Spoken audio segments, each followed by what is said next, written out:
收看我的频道，跟我一起来参观新房，了解社区环境，介绍美国学区，介绍美国房产法律相关，还有如何挑选房子及房产买卖的。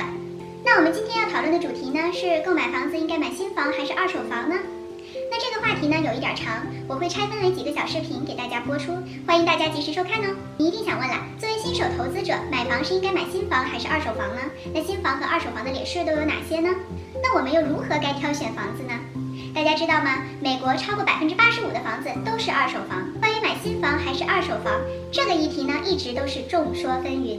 那今天呢，就让 Mina 来给大家详细的解释一番，让大家了解一下我作为一个美国加州的 broker 对这个问题的看法，供大家参考。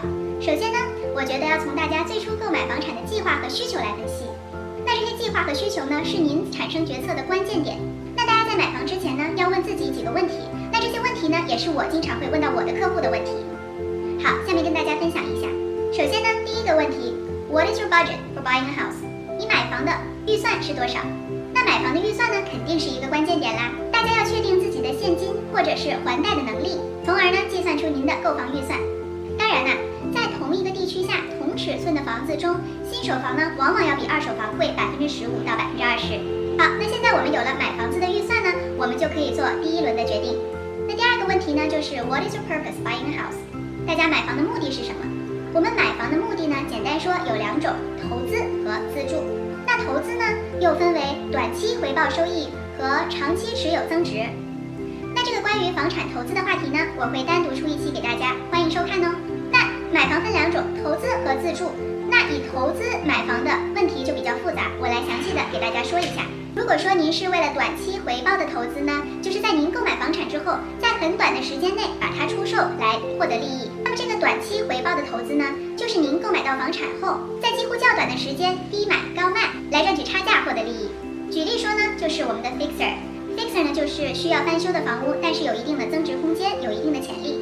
比如您在市中心买了一栋很旧的房子，很旧的 fixer， 可是房子的本身呢地非常大，那您把房子翻新加建，使房子的价值倍增。通常这种短期回报投资 fixer 的项目呢，周期在3到9个月。那这种房子我们毫无疑问一定要选择二手房啦。那这类 fixer 的短期投资回报呢是相当的可观，而且周期不长。如果操作适当的话，可谓是获利颇丰的。那这个呢，我也一定会开一个投资 fixer 的话题给大家分享，欢迎大家收看哦。好，在这里呢，给大家分享一个小故事。我上个星期呢，受邀去 Newport Beach 参观一个房子的 broker 预览。那 Newport Beach 呢，就是洛杉矶的新港海滩城市。我们去预览的呢，是一栋海滨豪宅。那这个豪宅呢，就是一个短期回报收益的非常好的案例。房主呢，是一家加州小型建筑公司的老板。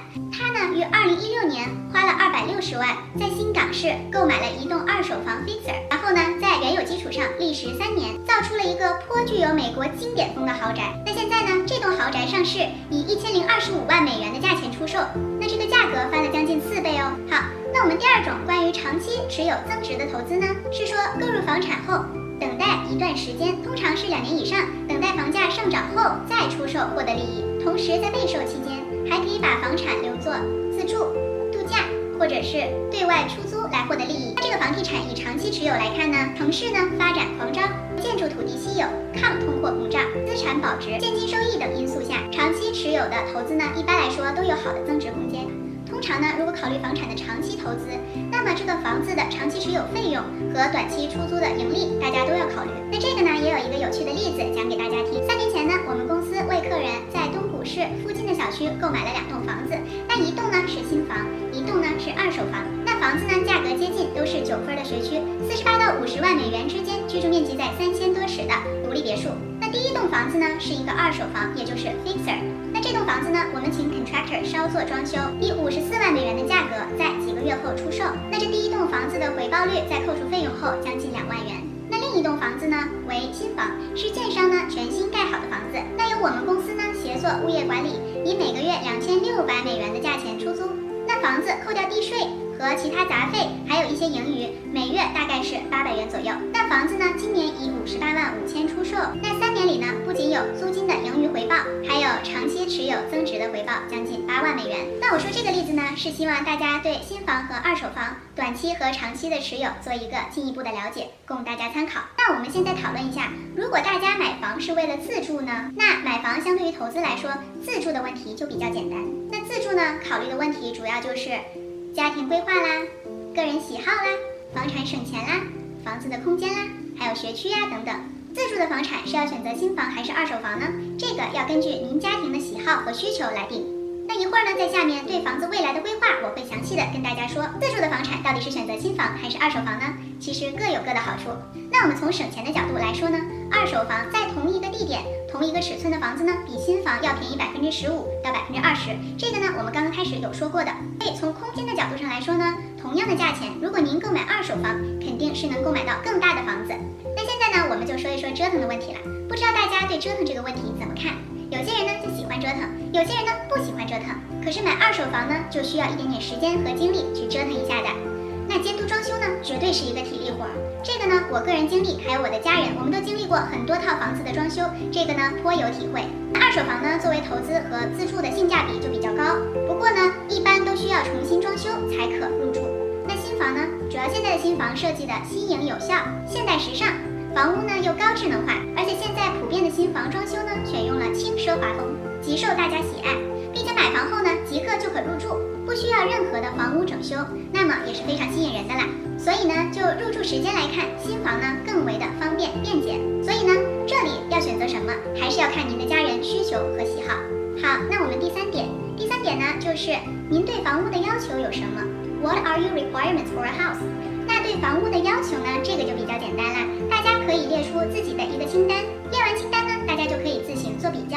好，比如说现在您呢经过预算后，考虑要买一栋75到85万美元的房子，然后您呢想要在这个预算的基础上选一栋有4个卧室以上、3个洗手间，学区要好学区，交通呢要进钻石吧 Diamond Bar 或华人区，然后您呢家里有小朋友2个，夫妻2人，房子呢是自住不出租。那户型呢要岳母房，岳母房呢就是说家中的老人有居住的独立空间，比如说主卧在楼上，那楼下呢有另一套卧室，具备自己的卫浴，就可以供老人居住。那您下一个要求呢是面积要在2300 square feet 以上，然后您不想付 HOA 每月的物业管理费，然后您还希望有一个低一点的地税，您不想付 Meadow Rules， 不想付城市建设税。最后呢，您要求后院的面积或者是房子的占地面积要在5000尺以上，然后我们呢就会根据您的预算和要求作为针对性的详细的刷选。我们平时呢会采用一个勾兑的清单，这个勾兑清单呢就是把大家的预算要求详细的列出来，然后后面呢就有勾兑的方式，大家依照喜好和完成度来进行勾兑。这样呢，如果您有几栋同时正在筛选的房子，您呢就比较容易进行对比和筛选。如果您呢在这个比对上非常挑剔的话，您也可以采用0至10分的方式来比对，就像我们做心理题一样，您对一个要求的评分有几分，您就在后面写上几分，最后呢再做加法，结合出您对这个房子综合分数。做完加法呢，我们比较这个综合的分数，那么结果呢也是一目了然。好，那我们今天呢讲了3点买房的因素，讲了买房的 budget 预算，讲了买房的 purpose 目的，又讲了买房的需求 requirements。那么下一期呢，我们会讲房子的 location、school zone， 还有 future sales or rent， 也就是房子的地理位置、房子的学区，还有房子将来的转售或者是出租的难易程度。欢迎小伙伴们继续收看。好，那今天的视频呢就讲到这儿。我是精锐地产频道的 Mina， 我是一个生活在美国加州的 realtor， 我会定期的跟大家分享地产相关的视频，买房卖房验房等等，欢迎大家收看。如果你喜欢我的视频呢，就请给我点个赞，然后订阅我，然后转发哦。如果您对美国房产有兴趣，或者是有问题要问我的话，欢迎留言，我会逐一回复。我公司的联系方式呢，我也会放在这边，欢迎大家来咨询。好，说到这儿了，那我们就下期再见。